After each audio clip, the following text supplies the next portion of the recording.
নমস্কাৰ, মোৰ পাকঘৰলৈ আপোনালোক সকলোকে স্বাগতম জনাইছোঁ। আপোনালোক সকলো ভালে আছে চাগে। মই ভাবিলোঁ বহুত দিন শ্বৰ্ট ভিডিঅ'কে দি আছোঁ, লং ভিডিঅ' নাই দিয়া।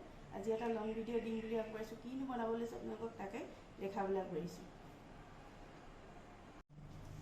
মই আজি কচু বনাব লৈছোঁ। কচু মাছ জালুক দি বনাম। তাকে মই কেনেকৈ বনাওঁ তাকে দেখাবলৈ আগবাঢ়িছোঁ। মই এতিয়া কচুখিনি সৰু সৰুকৈ কাটি ল'ম। কচুৰ আঁহবোৰ গুচাই ল'ম। তাৰপিছতখিনি আপোনালোকক দেখাই আছোঁ। আমি কচু চাফা কৰা হৈ গ'ল। চাফা কৰি মই দি ল'লোঁ। কেৰাহী এখন লৈছোঁ, কেৰাহীতে পানী লৈছোঁ, দিছোঁ। মই দাইল কেইটামান দিছোঁ, অকণমান বইল কৰি ল'লোঁ গেছত।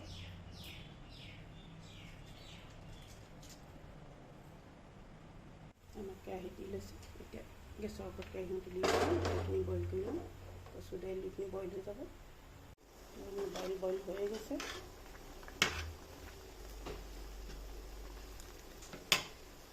মই এতিয়া জালুক দি বনাম, সেইকাৰণে জালুককেইটা খুন্দনাতে খুন্দি লওঁ।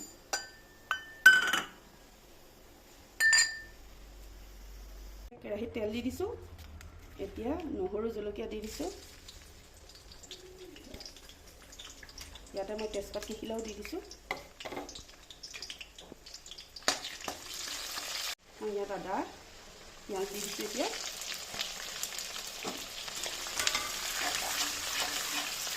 নিমখ হালধিকণো এতিয়া মই ইয়াতে দি দিছোঁ, তেলতে দি দিছোঁ। জালুককণো এইখিনিও ইয়াতে জিৰা জালুক দি দিছোঁ মই তেলতে। মই এতিয়া দাইল কচুখিনি তেল মাৰি দিছোঁ ইয়াতে।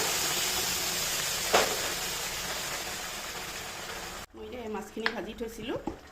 এতিয়া মাছখিনি মই কচু দাইলতে দি দিছোঁ, কাৰণ জালুক দি কচু মাছ বনাইছোঁ মই। আপোনালোকে এইদৰে বনাই খাবচোন, খাবলৈ খুব ধুনীয়া হয়।